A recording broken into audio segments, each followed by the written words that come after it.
You may be seated.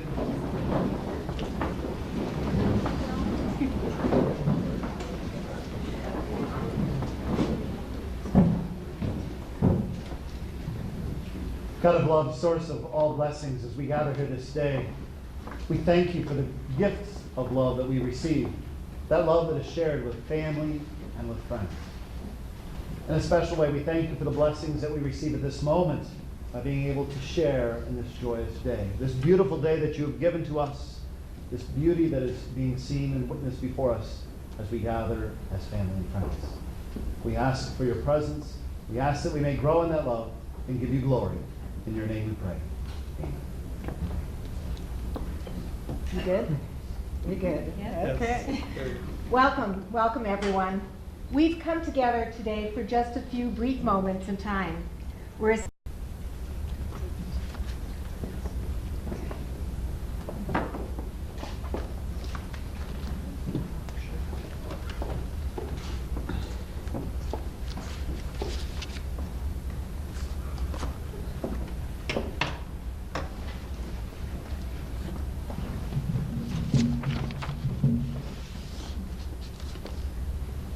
Okay, this is the center pole. Got it? Now we do. Marriage is a sacred act. It consists of entrusting our deepest selves into the loving care of another. Besides being a public and legal act, it is an emotional and a spiritual one as well. The spiritual aspect of marriage must be embraced openly, seriously, and completely for the marriage to endure. Chad and Adrian commit themselves today to each other in sacred trust. They promise to embrace conflict as well as peace, to work as well as play, to struggle as well as soar, to give as well as receive, and to be with, stay with, and move toward one another. Adrian and Chad, it is typically a delight to participate in a marriage celebration, and this is no exception.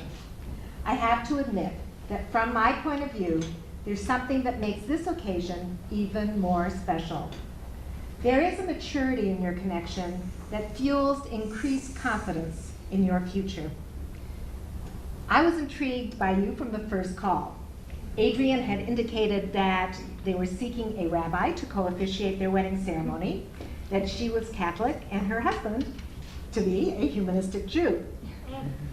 Since I did not know Chad directly, I suspected that the humanism was somehow connected to the Center for Humanistic Studies, now the Michigan School of Professional Psychology. And since I too am a graduate of that institution and have a very strong connection to it, and typically others that have also attended this school, I was not disappointed. I really enjoyed our time together. Talking to you both about your relationship is both an exhilarating and a grounding experience at the same time. As we spoke, I learned that when you first met, Chad was attracted to how grounded Adrian is, as well as her kind heart and family orientation, all of which clearly appealed to him. Adrian experienced Chad as kind, gentle, and embracing an optimistic view of life. This led to the flowering of a relationship where Chad knows that he can count on Adrian to be reliable and consistent. She appreciates individual difference, and that's a sign of maturity. And Adrian, you are fully accepting of Chad. Adrian knows that their relationship provides her with a safe haven where she is supported, not judged. And because Chad is on board, she gets to eat as much sushi as she wants to. When you spoke about each other, Adrian shared that she values that Chad is kind-hearted and goofy, balancing her seriousness. He brings a positive, fresh view to her life. And Chad appreciates Adrian's good work ethic, her independent nature and self-sufficiency, and her very caring heart.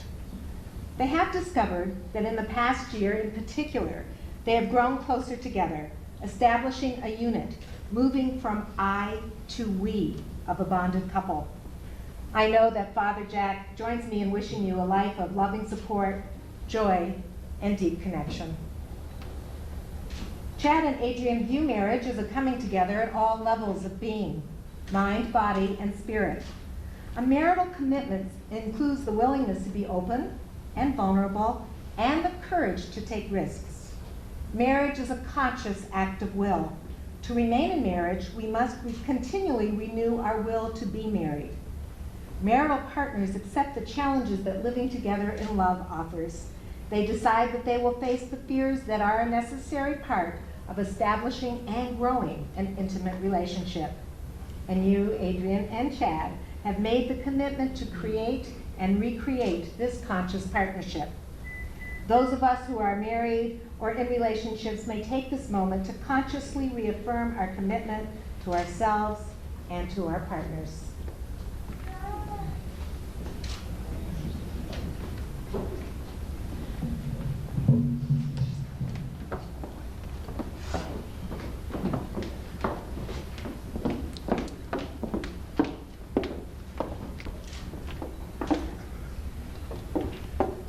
I will love you not just for today or a year from now,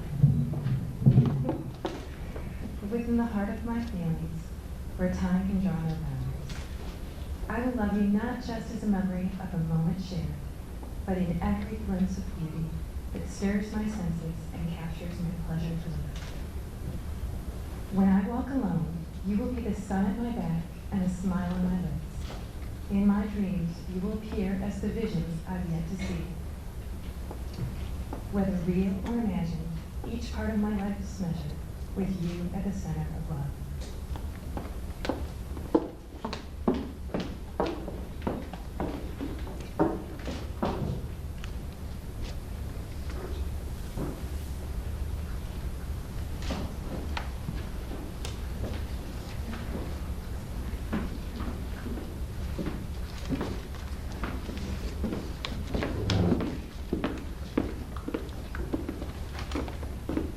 The art of marriage. The little things are the big things. It is never being too old to hold hands. It is remembering to say I love you at least once a day. It is never going to sleep angry. It is at no time taking the other for granted. The courtship should not end with a honeymoon. It should continue through all the years. It is having a mutual sense of values and common objectives. It is standing together, facing the world. It is forming a circle of love that gathers in the whole family. It is doing things for each other, not in the attitude of duty or sacrifice, but in the spirit of joy. It is speaking words of appreciation and demonstrating gratitude in thoughtful ways. It is not looking for perfection in each other. It is cultivating flexibility, patience, understanding, and a sense of humor. It is having the capacity to forgive and forget. It is giving each other an atmosphere in which each can grow. It is finding room for the things of the Spirit. It is a common search for the good and the beautiful. It is establishing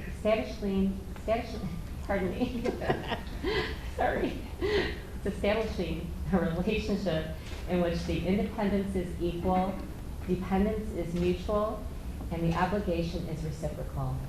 It is not only marrying the right partner, it is being the right partner.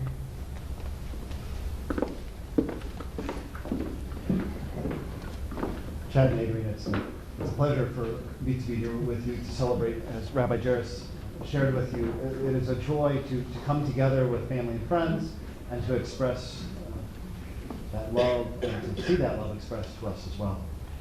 You know, one of the things that struck me when I first met you, you were the laughter and the smiles. I mean, with your background, maybe you could be dentists, because man, you just have those teeth showing all the time. Those excellent smiles there, you know. And to me, that showed that there's a lot of joy, a lot of happiness, and humor, as we heard in that second reading. And that is so important. To be able to see that joy in life, to be able to laugh with one another, and to allow that humor and that joy to be shared with other people that you meet. I'm going to share a story right now of a little laughter and joy, and poor Chad is going to be put on the spot. This is a first for me to get a phone call on a Friday night at 10:45 p.m. Father Jack, this is Chad, and I'm thinking, oh no. I've never had a wedding canceled in 24 hours. Adrian wanted me to call. I thought, he's learning already. Just want to make sure you bring the marriage license. I had planned on doing that. You know? I'm coming for a wedding. I normally do.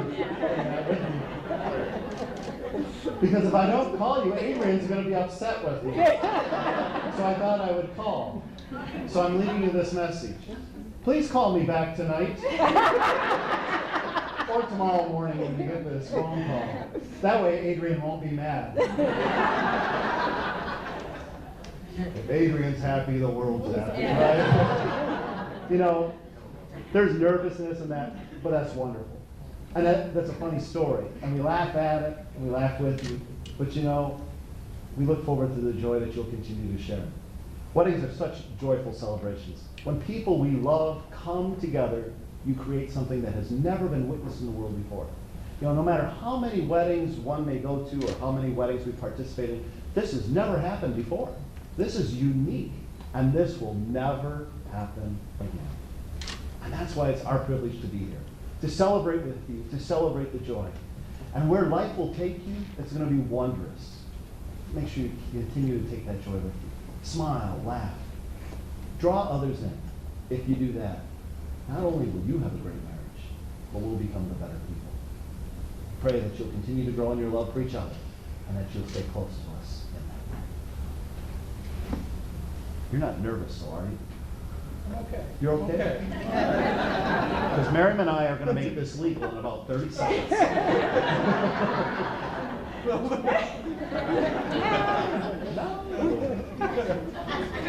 So I'd ask Chad and Adrian that you please look at one another, look into your eyes, and if you repeat after me.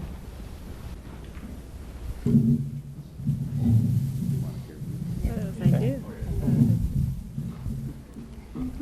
I, Chad. I, Take you, Adrian. You could say. I Adrian. No, no. I, Chad. I, Chad, Take you, Adrian, take you, Adrian, to be my wife. to be my wife. I promise to be true to you I promise to be true to you in good times and in bad, in good times and in bad, in sickness and in health. in sickness and in health. I will love you I will love you and honor you and honor you all the days of my life. all the days of my life. I, Adrian, I Adrian. take you, Chad, Take you, Chad, to be my husband. to be my husband. I promise to be true to you I promise to be true to you in good times and in bad, in good times and bad, in sickness and in health. in sickness and in health. I will love you I will love you and honor you and honor you all the days of my life. all the days of my life. Here we have the ring, please. Got one. I've got one right here. You got it. I want it. Okay. You wouldn't relinquish it, I heard. The rings you're about to give and receive are symbols of the vows that you have made to one another. They symbolize the eternity of time and love that has no beginning and no end. I want you to remember, however, that no tangible symbol can ever substitute for your loving behavior. Your treatment of each other will always be the sign of your commitment. Chad, if you will take Adrian's ring and place it on her finger and repeat after me. Be thou consecrated unto me Be thou consecrated unto me with this ring with this ring as my wife as my wife with my everlasting love. with my everlasting love. And Adrian, if you will accept your ring with the words from Song of Solomon, I am my beloved's, I am my beloved, and my beloved is mine. and my beloved is mine. You may have it back. And if you will place it on Chad's finger Mhm. and repeat after me. Be thou consecrated unto me Be thou consecrated unto me with this ring with this ring as my husband as my husband, with my everlasting love. with my everlasting love. And Chad, if you will accept the ring with the words from Song of Songs, I am my beloved's, I am my beloved's, and my beloved is mine. and my beloved is mine. Look at that. Very nice. This Kiddush cup is a single cup from which you both shall drink. It is a sign of your unity. Although you are two distinct persons, each respecting the equal dignity of the other, You have chosen to unite your lives and seek your happiness together. Please drink from this cup to be reminded that you will share pain and pleasure, struggle and success. Take this cup now and drink from it in the spirit of loving union. Sabri maram rabbanan ve'etmol kidashnu et hayayin. Sabri rabbanan ve'rabbanan hayom ve'ruhim aborim kori hadafen kentahi. Oh, I'm still talking there. Okay. The 7 blessings are part of the traditional Jewish wedding liturgy. Today we've chosen to honor the tradition of the 7 blessings and offer blessings that have significance to Adrian and Chad as they affirm their marital commitment. We will say them in Hebrew and then in English. Nivarech et ha'olam shechahianu v'kiyimanu v'hidimanu lazman hazeh. Wondrous is the eternal unfolding of the seasons, which has brought us to this joyous occasion. Beruchot nekudot hatziyun b'chayim. Gratifying are the passages of life that bring both joy and sorrow and offer challenge and opportunity. Baruch ha'or ba'adam. Radiant is the spirit of humankind that illuminates our world more than the stars in the heavens. Berucha ha'yecholet ba'adam. Empowering is the potential in human beings to combine love, wisdom, and courage, and to forge a better life for themselves and their loved ones. Berucha t'michat ha'mishpaka. Ha'chaverim v'ha'kiyulah. Precious is the love and support of family, friends, and community. Berucha simchat hatam v'kala. Gila v'rina. Ditza v'chedva. Ahava v'achava. Shalom v'reut. Blessed is the happiness of bride and groom, joy and gladness, pleasure and exultation, love and harmony, peace and friendship. Beruchim ha'hatan v'kala. We rejoice with this bridegroom and bride. Well, there are many reasons why it's customary for a glass to be broken at the conclusion of the wedding ceremony. It has become one of the most common symbols